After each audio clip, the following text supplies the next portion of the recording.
Ce jour dédié pour l'élévation de l'âme de Myriam Bat Esther, c'est Knadji, Zochane Bracha de mémoire béni. Il y a un peu plus de 50 ans, guerre des 6 jours, ici à Yerushalayim, la ville est partagée en deux, une partie en Jordanie, l'autre appartient au peuple juif, et donc les Jordaniens sont très proches et bombardent, des tirs d'artillerie sans cesse. Toute la population descend dans les abris, Télim, prière, pleurs à Hachem, imploration, etc. Le Rosh Yeshiva de la Yeshiva de Mir se trouve dans un abri, et tout le monde prie là-bas. Et il y a une femme qui se trouve à côté, pas trop loin de lui, assise, et du coup, il entend que la femme dit « Hachem, ça fait 20 ans que mon mari ne me donne pas le guet. On est séparés, je ne peux pas me remarier, je suis bloquée, prisonnière, je ne peux pas lui pardonner. Mais si tu as pitié de ton peuple, Israël, et que tu nous sauves, alors je lui pardonne totalement. Je lui pardonne totalement. » Baruch Hashem, pour venir, se fait une victoire extraordinaire, miraculeuse. Le Rav a dit à ses élèves, vous savez, quand on était dans les abris, tout le monde a prié, tout le monde a fait Télim, etc. Vous croyez que c'est à cause de ces prières qu'on a été sauvés? Pas du tout. Et racontez l'histoire de cette femme. Cette femme qui a fait ici un acte d'abnégation, un acte d'humilité totale. Comment pardonner à quelqu'un, un mari qui pendant 20 ans, pour aucune raison, par méchanceté, comme ça, 20 ans il la tient prisonnière, elle lui pardonne. Quand Hachem voit ça, alors il est prêt à effacer. Comment ça se passe dans le ciel? Il y a la tribu de rigueur, l'accusation qui vient, qui accuse, il y a ça. Ok, alors Dieu dit, t'as raison. D'après la loi, d'après la rigueur, t'as raison, il trouve des péchés, et ils doivent écoper. D'après la loi, d'après la rigueur, on ne doit pas pardonner à un homme pareil qui pendant 20 ans ne donne pas un guet à sa femme. Il n'a aucune excuse. Mais, si malgré tout, on va et on lui pardonne, on fait un acte d'abnégation qui n'est pas du tout dans la justice. Pour la justice, je ne dois pas les pardonner, mais je vais au-delà de la justice. Alors Dieu peut dire maintenant à la tribu d'accusation, ce que tu dis est vrai, mais au niveau de la rigueur, de la justice, mais regarde maintenant, mon peuple ne se comporte pas d'après la justice, ils vont en-delà de la justice. Ils se comportent de façon tout à fait anormale. Ils pardonnent, même quand ils ne devraient pas pardonner. Alors moi aussi maintenant, bien que tu as raison, mais je ne t'écoute pas, parce que je ne vais pas d'après la justice, je vais comme eux. Je pardonne, bien que je ne dois pas pardonner.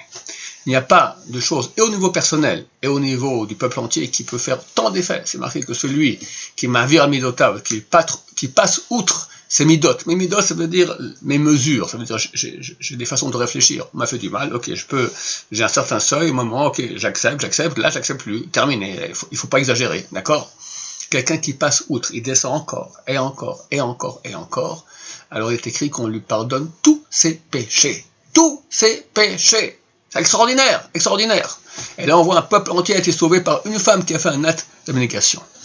Aujourd'hui, mesdames, messieurs, combien on a besoin maintenant de fermer l'accusation, qu'elle ne dise plus la faire taire, qu'elle ne dise plus rien du tout. Alors qu'est-ce qu'on doit faire?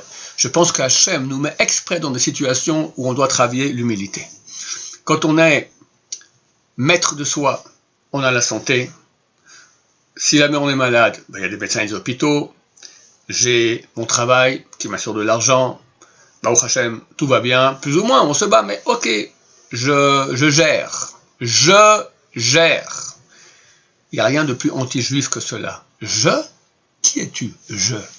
Qui es-tu? Je t'ai tout donné. T'es rien de rien, moins qu'un moustique. Tout ce que tu as, c'est moi qui t'ai donné.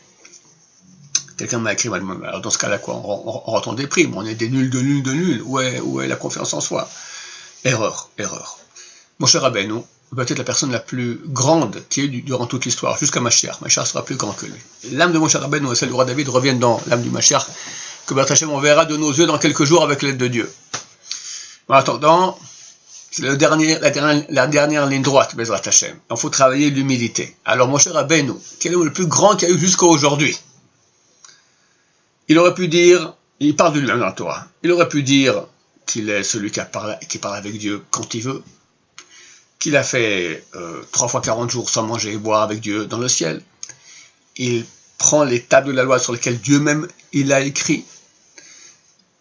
Il fait sortir le peuple juif d'Égypte avec des miracles extraordinaires. C'est pas du tout ce qui intéresse mon cher Rabbeinu. Dans sa Torah, il va écrire une seule louange sur lui-même. Il écrit, et l'homme Moshe est l'homme le plus humble qu'il y a sur terre. Ça, c'est une qualité qui est plus grande que tout. Humble, ça veut dire qu'il sait qu'il n'est rien. Mais comment il n'est rien? Regarde, cet homme-là, il a fait des choses que personne n'a fait un millième de cela. C'est énorme ce qu'il a fait. Alors, il est rien ou il est grand? Question qui est posée. Réponse. Il sait très bien qu'il est énorme. C'est lui-même qui a écrit la Torah, il sait très bien ce qu'il a fait. Mais il sait qu'il n'a rien fait pour. Il n'a rien fait pour. Dieu l'a créé. Dieu l'a créé. Toutes les qualités qu'il a, c'est Dieu qui lui a donné. Tous ces dons qu'il a, c'est Dieu qui lui a donné. Ça, c'est comme ça qu'il faut réfléchir. Je, rien. Toi, tout. Tu m'as donné. Ok, je te remercie pour ce que tu m'as donné. Et je comprends que c'est une responsabilité. Et je dois utiliser maintenant mes dons pour faire, etc. Mais c'est pas moi qui fais. Ni l'argent, ni les études, ni... Et Hachem maintenant nous le montre. Je pense que c'est ce qu'il veut de nous aujourd'hui. Qu'on commence à travailler sur nous-mêmes. Enfin, il ne reste plus beaucoup de temps. Il faut commencer à y finir. Il faut faire vite. Qu'au maximum, on commence à travailler sur l'humilité. Comprendre qu'on ne maîtrise rien. Un petit virus, c'est moins qu'un microbe. Invisible, rien. Tout le monde s'écroule. Ce monde qui était basé uniquement sur l'ego. Et encore. En train de s'écrouler complètement. Hachem va amener maintenant un monde de vérité. Et la vérité, c'est comprendre que c'est lui le maître du monde. Et qu'on lui doit tout, qu'on n'a rien fait. Et que dans sa grande bonté, qu'il nous aime tellement, il nous donne. Il nous donne. Mais je commence à leur dire, moi, jamais de la vie. Le Maharal de Prague explique ça. Il dit que si quelqu'un dit, moi, je. Ok, alors, il s'arrête où? Là, bon, il est encore plus grand. Ok, il a des des surfaces à lui, des machins, toute la moitié du marché lui appartient. Ok, il est grand comme la moitié du marché. Ok, c'est combien la moitié du marché? Allez, quelques milliers de kilomètres. En fait, c'est très très petit par rapport. T'as qu'à voir au niveau du monde, 13,7 milliards d'années-lumière. Invisible ton marché, t'es à rien de rien. Et ça, si on parle que du monde physique. Si on parle maintenant du monde spirituel, alors c'est des milliards, enfin c'est infini. Quand quelqu'un pense je suis, parce que son ego, il s'arrête très très vite. Donc il reste fini et très petit. Le Maharal de Prague, si par contre il comprend qu'il est rien, et que tout ce qu'il a reçu vient de Dieu, alors il est rien, il n'y a plus d'écran entre lui et Dieu vient en lui, il devient lui-même infini, il reçoit un flux infini. Il est branché avec Dieu, moi je suis rien, je suis invisible, je suis transparent. Donc tout le flux divin rentre en lui et devient un homme divin. Et ça, c'est infini, c'est infini. Aujourd'hui nous sommes confinés dans nos maisons.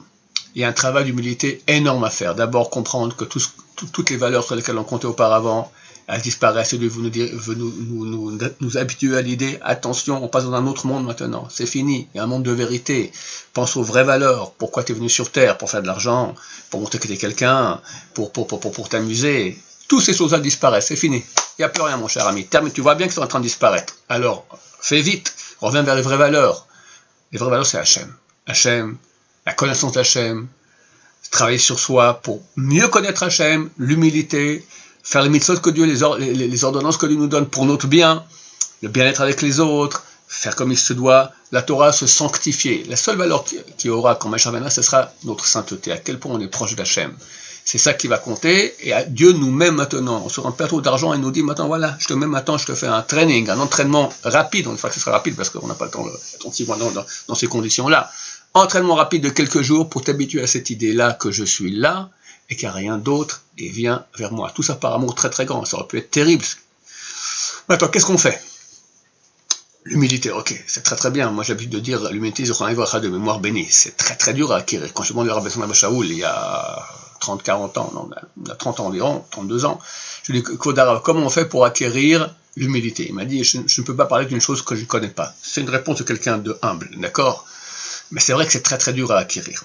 Alors on ne demande pas à nous qui avons été éduqués d'après les valeurs occidentales de l'ego, moi je, d'être humble. Humble, c'est extrêmement dur, mais on va dire moins orgueilleux. Comment on fait? Aujourd'hui, dans la circonstance actuelle du confinement, c'est exactement ce que nous demande maintenant. Évidemment, quand on est confiné, et on est angoissé, et en plus il y a PS à préparer, et on est ensemble dans la famille, c'est presque inévitable qu'il y ait ici des confrontations. D'accord? C'est là qu'il faut travailler l'humilité. En bon français, messieurs, mesdames, c'est écraser. Encore. Combien? Chazal, on dit, les sages de mémoire bénis, on dit comme le paillasson, que tout le monde marche dessus. À ce point-là, oui, voilà. Entraînement pour Pessah. D'accord? Avec tout ce qui se passe, maintenant, tu vas travailler ton humilité. Alors, Chaim Kanievski, il a écrit ça dans sa lettre. Il avait dit travailler le Bitul Torah, la Shonara, humilité et s'écraser. Voilà, il dit humilité et s'écraser. Ça marche ensemble. S'écraser. Vous comprenez qu'aujourd'hui, le monde, je ne sais pas si on va dire, a vécu, ou, parce qu'on est en passage maintenant, on va dire, jusqu'aujourd'hui a vécu une crise terrible dans les couples. Combien il y a de bagarres, combien de problèmes de chambaille, de quoi ça vient? Une seule chose, l'ego. Un ego qui se retrouve avec un autre ego. Hachem, il aime ça, il veut pas ça. Il veut le shalom, il veut l'amour, il veut la vérité. La vérité, c'est qu'on n'est rien et qu'on doit écraser notre ego. Suffit, ça terminé maintenant. Écrase-toi, ça te fera du bien. C'est pas facile, eh ben tant pis. On s'habitue, on s'écrase. Ça travaille, ça rumine. Mais pourquoi il m'a fait ça? Pourquoi il m'a fait ça? Allez, dites-vous en vous-même. Allez, c'est ton Yetzirah qui t'embête. Allez, laisse tomber. Tu es en train de gagner ton Olam Haba. Tu es en train de gagner maintenant tout.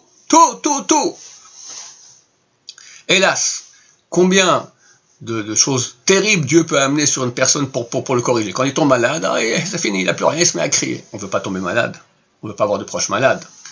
Alors travaillons beaucoup notre humilité. Écrasons-nous, faisons le shalom avec notre entourage, partout, tout azimut, avec les enfants, les cousins, les belles-mères avec les belles-filles, tout de tous les côtés, s'écraser. Et comme ça, Mashiach viendra, Bezrat Hashem, très rapidement, vers un peuple uni, aimant Hashem, s'aimant les uns les autres, c'est ce que Dieu veut de nous, qu'on soit dans la vérité, pas dans le mensonge, qu'enfin ne règne que le bien sur terre. Amen, va amen.